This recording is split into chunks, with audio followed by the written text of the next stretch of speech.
आ रहा है सचिवालय।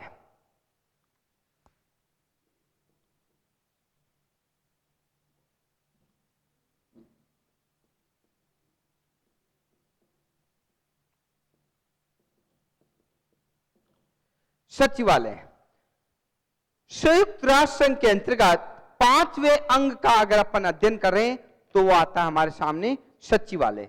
देखिए, संयुक्त राष्ट्र संघ के अंतर्गत जो अंतरराष्ट्रीय स्तर पर शांति, सुरक्षा,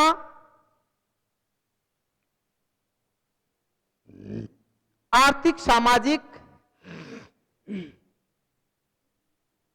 प्रगति के रूप में सचिवालय को एक महत्वपूर्ण अंग के रूप में स्वीकार किया गया है। संयुक्त राष्ट्र संघ के घोषणा पत्र के अंतर्गत न केवल अंतरराष्ट्रीय स्तर पर शांति व्यवस्था का दायित्व संयुक्त राष्ट्र संघ को सौंपा गया है, बल्कि राष्ट्रों के मध्य मैत्रीपूर्ण संबंधों का विकास करने, आर्थिक, सामाजिक, सांस्कृतिक और मानवीय मूल्यों का सहयोग प्राप्त करने के लिए एक सचिवालय की आवश्यकता को भी महसूस किया गया। और यह सचिवालय जो है संयुक्त राष्ट्र संघ की योजना की क्रियान्वित करने के लिए उद्देश्यों और बहु उद्देश्यों को प्रभावशाली ढंग से लागू करने के लिए महत्वपूर्ण भूमिका निभाता है, जिससे कि अंतरराष्ट्रीय घटना चक्र जो घट रहा है सचिवालय के रूप में कंट्रोल शाखा कर सके, कंट्रोल शाखा के रूप में कार्य कर सके।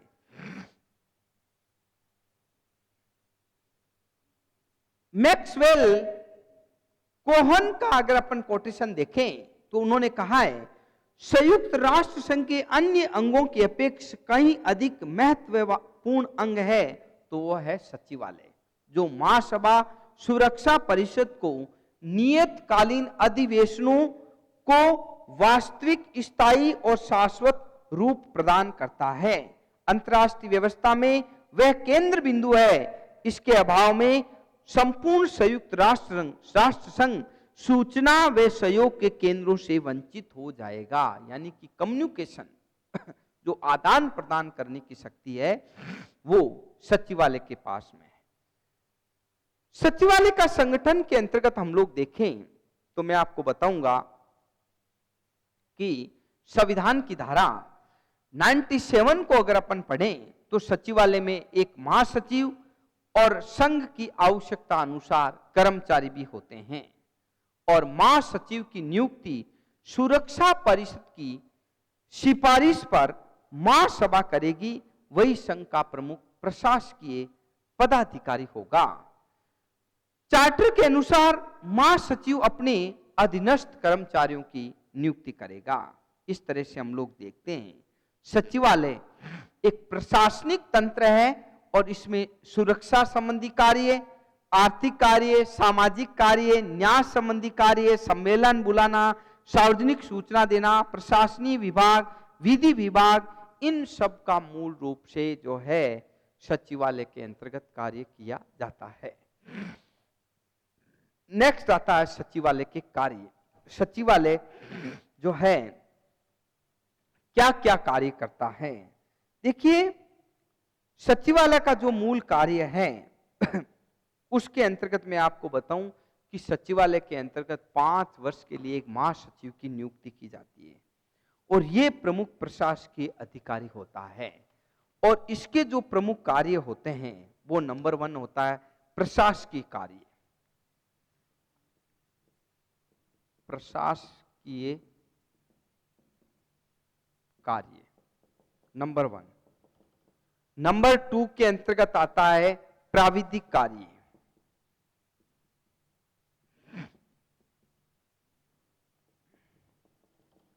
नंबर 3 के अंतर्गत आता है वित्तीय कार्य,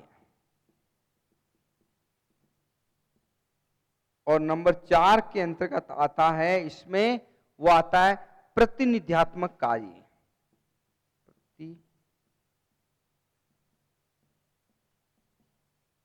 कार्य देखिए, संविधान के आर्टिकल, संयुक्त राष्ट्र संघ के संविधान के आर्टिकल 97 के अंतर्गत व्यवस्था की गई है कि महासचिव मूल रूप से प्रशासनिक कार्य करेगा।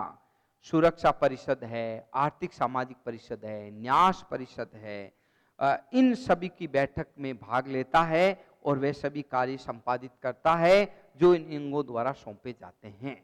महासचिव सुरक्षा परिषद को छोड़कर अन्य सभी अंगों को असाधारण बैठक भी बुला सकता है और सभी के अधिवेशनों की कागजात जो है रखता है ताकि वो विभिन्न आदेश निर्देश जारी कर सके। नंबर 2 आता है प्राविधिक कार्य।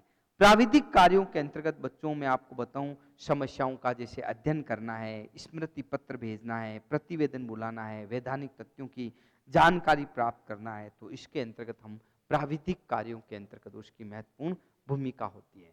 नंबर 3 आता है वित्तीय कार्य। अगर संयुक्त राष्ट्र संघ के अंतर्गत बजट का कोई लेखा जोखा रखता है और बजट पारित कराना है संयुक्त राष्ट्र संघ का, तो वो जो है सचिवालय के द्वारा होता है। तो बजट बनाना, धन को खर्च करना और सदस्यों को अनुदान देना, ये सब संपूर्ण कार्य है वो सचिवालय के द्वारा किया जाता है। और लास्ट आता है प्रतिनिध्यात्मक कार्य। संयुक्त राष्ट्र संघ के प्रतिनिधि के रूप में जो महासचिव होता है वो विश्व स्तर पर प्रतिनिधि के रूप में कार्य करता है। तो ऐसी स्थिति के अंतर्गत बच्चों मैं आपको बताऊं कि सचिवालय भी संयुक्त राष्ट्र संघ का एक महत्वपूर्ण निकाय है। नेक्स्ट आता है, वो आता है अंतरराष्ट्रीय न्यायालय।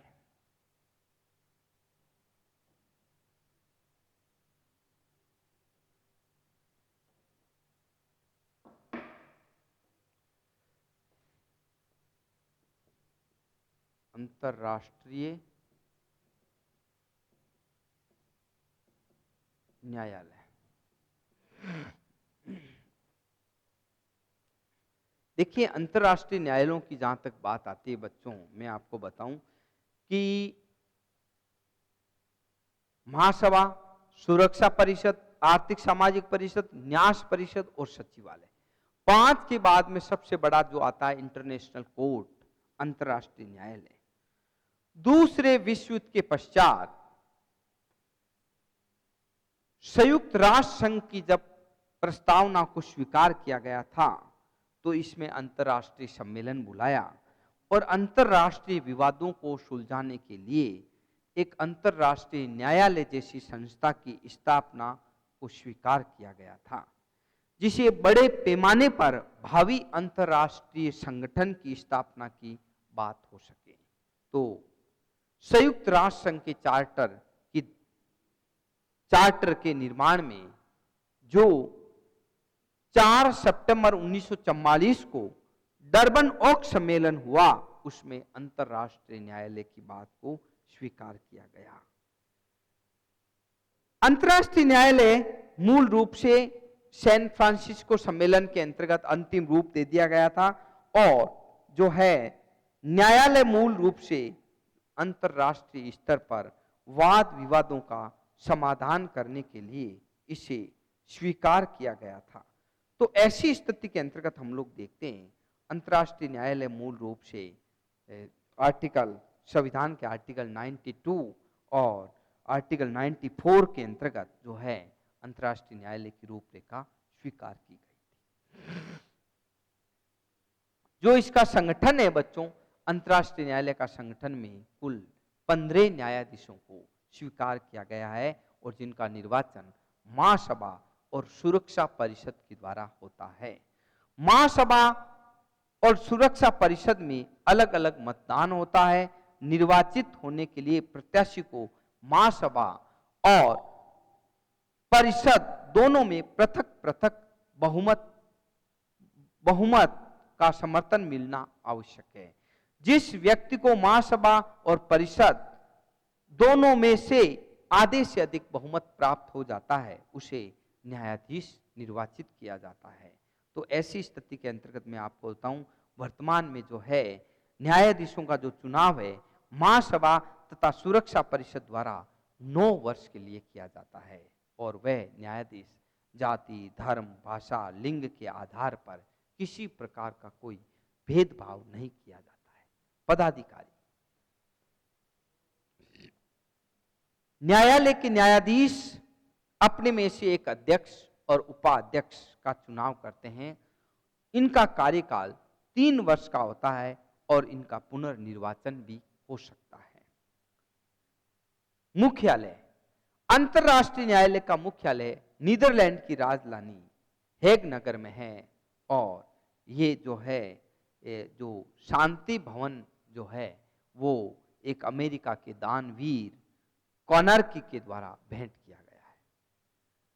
कार्य प्रणाली को हम लोग अगर देखें तो न्यायालय में सब तरह के विवाद आते हैं और अंतर्राष्ट्रीय स्तर पर जो विवाद होते हैं उनके अंतर्गत पक्ष और विपक्ष सभी देश मिलकर के इसका जो है विवादों का समाधान करने के लिए सुनवाई करते हैं। क्षेत्राधिकार की अगर अपन बात करें तो मैं आपको बताना चाहूंगा कि अंतर्राष्ट्रीय न्यायालय का क्षेत्राधिकार में एक तो आता है ऐच्छिक क्षेत्राधिकार, एक आता है वैकल्पिक क्षेत्राधिकार। ऐच्छिक क्षेत्राधिकार की अगर अपन बात करें तो न्यायालय के विधान के आर्टिकल 36 में कहा गया है कि कोई भी विवादाग्रस्त राज्य की सहमति से न्यायालय में अपना पक्ष रख सकता है और किसी भी राज्य को न्यायालय के समक्ष जाने के लिए बाध्य नहीं किया जा सकता। उसके विरुद्ध न्यायालय में कोई विवाद लाया गया है तो वादी और प्रतिवादी दोनों की जो है सुनवाई होती है। तो ऐसी स्थिति के अंतर्गत इसके अंतर्गत जो है राष्ट्रीय न्याय में ऐसी स्थितियों की सहमति के द्वारा भी जो है विचार विमर्श होता है। वैकल्पिक क्षेत्राधिकार की अगर अपन बात करें तो आर्टिकल 36 के अनुसार कोई भी राज्य किसी भी समय ये घोषणा कर सकता है कि यदि अन्य राज्यों ने ऐसा किया हो तो निम्नलिखित 4 बातों से संबंधित सभी वैधानिक विवादों में अंतर्राष्ट्रीय न्यायालय के अनिवार्य क्षेत्राधिकार को स्वतः अपने लिए आवश्यक मानते हैं। नंबर 1, किसी संधि की व्याख्या। नंबर 2, अंतर्राष्ट्रीय विधि का कोई प्रश्न। नंबर 3, अंतर्राष्ट्रीय दायित्व को भंग करने वाले तथ्यों की स्थिति। और नंबर 4, किसी अंतर्राष्ट्रीय दायित्व का उल्लंघन करना है तो ये उसका क्या है, वैकल्पिक आवश्यक क्षेत्राधिकार के अंतर्गत आता है। नंबर 3 आता है परामर्श संबंधी क्षेत्राधिकार। देखिए, अंतर्राष्ट्रीय न्यायालय द्वारा परामर्श देने का कार्य भी किया जाता है। महासभा अथवा सुरक्षा परिषद द्वारा किसी भी कानूनी प्रश्न के ऊपर अंतर्राष्ट्रीय न्यायालय का परामर्श मांग सकता है। संयुक्त राष्ट्र संघ के दूसरे अंग तथा विशेष अभिकरण भी उनसे जो है परामर्श मांग सकते हैं। तो ऐसी स्थिति के अंतर्गत हम लोग देखते हैं कि संयुक्त राष्ट्र संघ परामर्श संबंधी कार्य भी करती है। इस तरह से हम लोग देखते हैं संयुक्त राष्ट्र संघ की अंतर्राष्ट्रीय न्यायालय भी एक जो है विधान के क्षेत्र के अंतर्गत, न्याय के क्षेत्र के अंतर्गत महत्वपूर्ण भूमिका निभाता है। नेक्स्ट टॉपिक आता है संयुक्त राष्ट्र संघ के कार्य। संयुक्त राष्ट्र संघ के देखिए कार्य क्या क्या है और संयुक्त राष्ट्र संघ की क्या उपलब्धियां हैं। अगर इनका अपन अध्ययन करें तो आप लोग देखेंगे कि संयुक्त राष्ट्र संघ मूल रूप से किन किन कार्यों को करता है जिसके माध्यम से आज अंतरराष्ट्रीय स्तर पर इसकी उपलब्धि बनी हुई है। जहां तक बच्चों मैं कार्यों की बात करूं तो आज और उपलब्धियों की बात करूं, संयुक्त राष्ट्र संघ अपने अंतिम टॉपिक अपना है उसके कार्य और उपलब्धियां। देखिए बच्चों, फर्स्ट वर्ल्ड वॉर हुआ, राष्ट्र संघ की स्थापना हुई। सेकेंड वर्ल्ड वॉर हुआ, संयुक्त राष्ट्र संघ की स्थापना हुई। और संयुक्त राष्ट्र संघ की स्थापना काल से ही इस आयोग से जो है महत्वपूर्ण रूप से जो है उम्मीदें की जाने लगी कि तृतीय विश्व नहीं हो। लेकिन विश्व युद्ध के पश्चात 1945 से 1990 के कार्यकाल को बच्चों अगर अपन देखें तो संपूर्ण विश्व जो है आपका शीत युद्ध के भंवर जाल में फंस गया था। और ऐसी स्थिति के अंतर्गत संयुक्त राष्ट्र संघ के समक्ष जो है शीत युद्ध काल के अंतर्गत जो है सोवियत संघ, ईरान विवाद, यूनान विवाद, सीरिया का और लेबनान का मामला, बर्लिन का संकट, कोरिया संकट, कश्मीर समस्या, स्वेज नहर समस्या, हंगरी का प्रश्न, कांगो का प्रश्न जो है, अरब इजराइल का संघर्ष, वियतनाम युद्ध, नाइजीरिया से संबंधित चेकोस्लोवाकिया का संकट, अफगानिस्तान की समस्या, ईरान इराक युद्ध, कंबोडिया का युद्ध। तो ऐसी स्थिति के अंतर्गत हम लोग देखते हैं बच्चों, संयुक्त राष्ट्र संघ के समक्ष अनेक मुद्दे और दृष्टिकोण और समस्याएं आई। इसमें कोई दो राय नहीं है कि संयुक्त राष्ट्र संघ ने बड़ी दूरदर्शिता का परिचय देते हुए धैर्य और संयम के साथ अनेक अंतरराष्ट्रीय विवादों को शांतिपूर्ण समाधान किया है। और इन अंतरराष्ट्रीय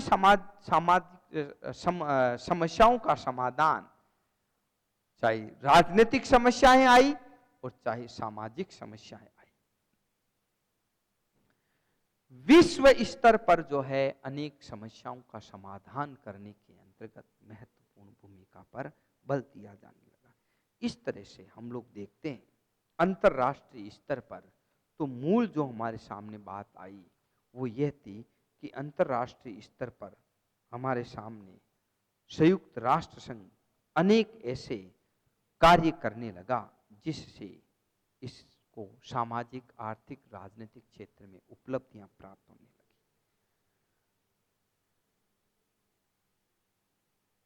उपलब्धियां चाहे सामाजिक कार्य हो चाहे राजनीतिक कार्य हो, संयुक्त राष्ट्र संघ ने बड़ी दूरदर्शिता के साथ में इसको समाधान करने के अंतर्गत महत्वपूर्ण भूमिका निभाई। शैक्षणिक, वैज्ञानिक और सांस्कृतिक विकास के अंतर्गत भी संयुक्त राष्ट्र संघ ने बहुत ही दूरदर्शिता का परिचय दिया। ऐसी स्थिति के अंतर्गत हम लोग देखते हैं कि संयुक्त राष्ट्र संघ का एक विश्व को एक ऐसा प्लेटफॉर्म दिया जिसके माध्यम से अनेक समस्याओं का समाधान होने लगा। इस तरह से हम लोग देखते हैं संयुक्त राष्ट्र संघ के समक्ष जो पिछले 60-65 वर्षों के अंतर्गत 1945 की स्थापना से लगा करके वर्तमान काल तक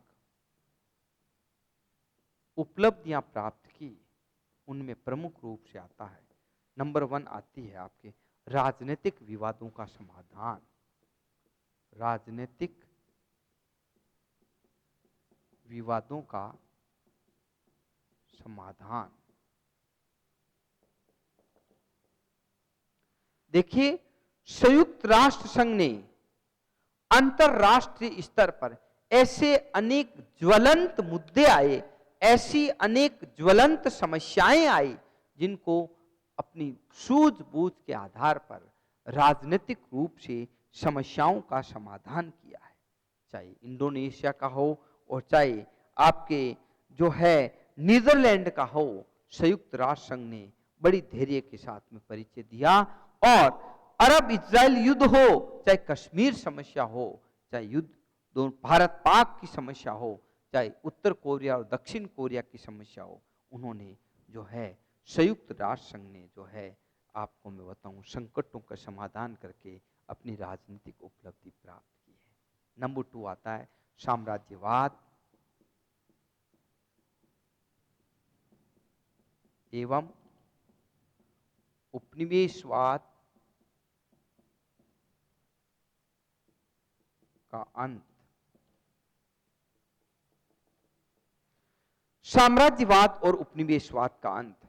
संयुक्त राष्ट्र संघ ने गैर स्वशासित देश के लोगों की भलाई के लिए भी प्रयत्न किए।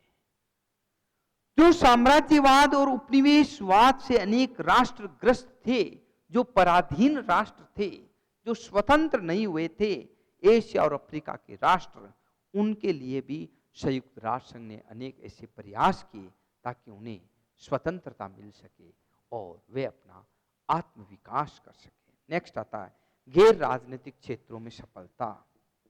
गैर राजनीतिक क्षेत्रों में सफलता। गैर राजनीतिक क्षेत्रों में सफलता।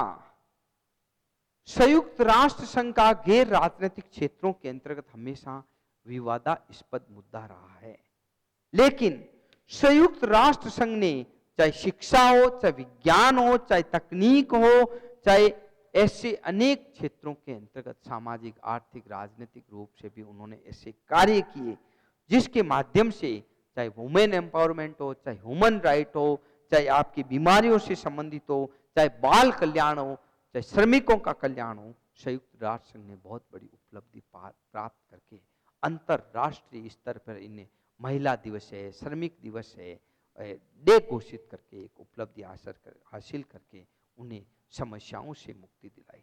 नंबर 4 आता है अंतरराष्ट्रीय सहयोग। अंतरराष्ट्रीय सहयोग।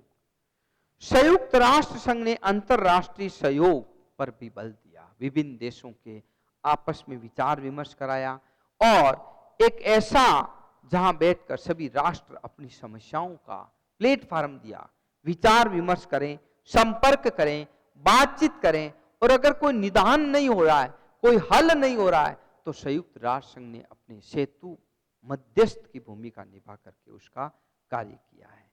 नेक्स्ट आता है संयुक्त राष्ट्र संघ एक नियंत्रण शक्ति के रूप में। संयुक्त राष्ट्र संघ एक नियंत्रण शक्ति। संयुक्त राष्ट्र संघ ने कंट्रोल के रूप में भी कार्य किया है, और ऐसी स्थिति के अंतर्गत हम लोग देखते हैं कि संयुक्त राष्ट्र संघ ने विश्व के अंतर्गत जो बड़े बड़े राष्ट्र हैं और जो छोटे राष्ट्रों को निगल रहे थे, उन राष्ट्रों को रोका, कंट्रोल किया और एक शक्ति संतुलन बनाने का प्रयास किया। ऐसी स्थिति में देखते हैं संतुलन का भी कार्य करने में संयुक्त राष्ट्र संघ की भूमिका बड़ी है। नेक्स्ट, अंतरराष्ट्रीय कानूनों का आदर। अंतरराष्ट्रीय कानूनों का आदर। संयुक्त राष्ट्र संघ अंतरराष्ट्रीय कानून जो बने हुए हैं उनका आदर करने लगा और ऐसी व्यवस्था स्थापित की जो सचिवालय है, अंतर्राष्ट्रीय न्यायालय है, मानवाधिकार आयोग है, जिनके द्वारा अंतर्राष्ट्रीय स्तर पर विधि का निर्माण हो सके। ऐसी स्थिति में अंतर्राष्ट्रीय कानूनों पर भी बल दिया। नेक्स्ट आता है नैतिक दबाव का साधन। नैतिक दबाव का साधन। संयुक्त राष्ट्र संघ ने नैतिक दबाव के साधन के रूप में भी कार्य किया है, अर्थात संयुक्त राष्ट्र संघ जो है मूल रूप से मॉरलिटी रूप से जो जाति, भाषा, धर्म, लिंग के आधार पर जो महाशक्तियां भेदभाव करती थी, उनको मॉरलिटी रूप से एक प्रेशर बनाए रखा और सब में समानता की भावना का विकास किया, तो ताकि लोगों में जन जागृति पैदा हो सके। तो ऐसी स्थिति में नैतिक भावना का भी विकास किया। और नेक्स्ट आता है आपका स्वतंत्रता का प्रतीक। संयुक्त राष्ट्र संघ जो है स्वतंत्रता का प्रतीक है। लोगों के अंतर्गत स्वतंत्रता और समानता, फ्रीडम और जो है इक्वलिटी, लिबर्टी की बात करने वाला अगर कोई देश है तो वह संयुक्त राष्ट्र संघ।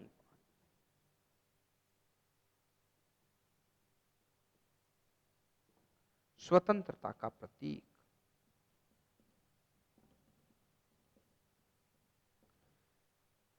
संयुक्त राष्ट्र संघ ने हमेशा इक्विलिटी और लिबर्टी, स्वतंत्रता और समानता के ऊपर महत्व दिया है।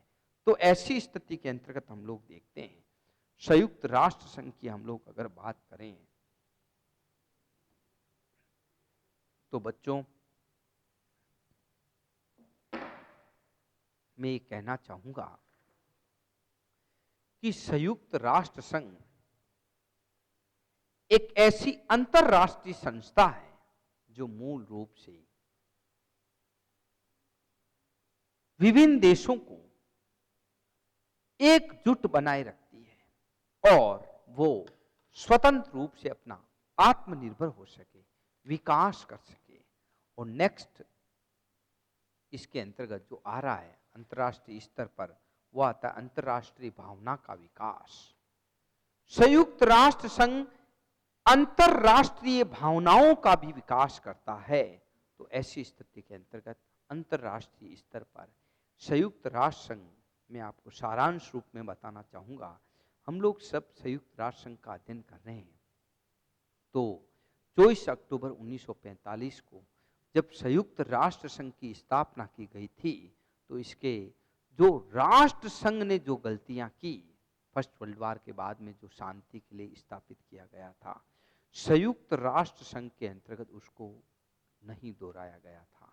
तो ऐसी स्थिति के अंतर्गत हम लोग देखते हैं संयुक्त राष्ट्र संघ एक ऐसा संगठन है जो मूल रूप से आपको मैं बताऊं कि अंतरराष्ट्रीय स्तर पर शांति व्यवस्था बनाए रखने के लिए सुरक्षा प्रहरी के रूप में, एक पुलिसमैन के रूप में, एक नगर सभा के रूप में इसके 6 संगठन बनाए गए थे। ये सभी संगठन स्वतंत्र रूप से अपना अपना अलग अलग कार्य कर रहे हैं। तो ऐसी स्थिति के अंतर्गत हम लोग देखते हैं संयुक्त राष्ट्र संघ की अगर अपन बात करें तो वास्तव में बच्चों संयुक्त राष्ट्र संघ एक ऐसी संस्था है जो विश्व को उन्मुक्त वातावरण देने लगी है और शांति और व्यवस्था बनाए रखने के अंतर्गत आज विश्व के समक्ष अनेक चुनौतियां हैं और अनेक समस्याएं हैं। लेकिन हम संयुक्त राष्ट्र संघ के माध्यम से अपनी इन समस्त समस्याओं का निदान कर सकते हैं। तो ऐसी स्थिति के अंतर्गत आज विश्व के अंतर्गत भले ही शीत युद्ध का अंत हो गया हो, बाइपोलर वर्ल्ड, अमेरिका और सोवियत संघ का डिक्लाइन हो गया हो, सोवियत संघ ताश के पत्तों की तरह बिखर गया हो, सोवियत संघ कब्र में दफन कर दिया गया हो, लेकिन विश्व के अंतर्गत आज यूनिपोलर वर्ल्ड जो अमेरिका की दादागिरी है, एक धुरी विश्व व्यवस्था है, लेकिन महासभा के अंतर्गत जो है आपके विकासशील राष्ट्रों का अधिक बहुमत है। ऐसी स्थिति के अंतर्गत हम लोग कह सकते हैं कि आज संयुक्त राष्ट्र संघ के माध्यम से विश्व अपने आप को तीसरे विश्व युद्ध होने के भय से निश्चिंत है कि संयुक्त राष्ट्र संघ विश्व के अंतर्गत शांति व्यवस्था कायम करने के अंतर्गत सक्षम है। इसलिए आज हम लोग देखते हैं कि इस अंतरराष्ट्रीय संगठन ने भले ही अनेक स्तरों पर आपको मैं बताऊं असफलताएं प्राप्त की हो और अनेक अपवाद रहे हो, लेकिन ये संयुक्त राष्ट्र संघ कोई रामबाण तो नहीं, कोई जादू की छड़ी तो नहीं है, परंतु ये एक ऐसा मंच है, एक ऐसा संवैधानिक ढांचा है जो विभिन्न राष्ट्रों के मध्य वार्तालाप करते हैं, संवाद करते हैं और समस्या को सुलझाने का भरसक कोशिश करते हैं। Thank you.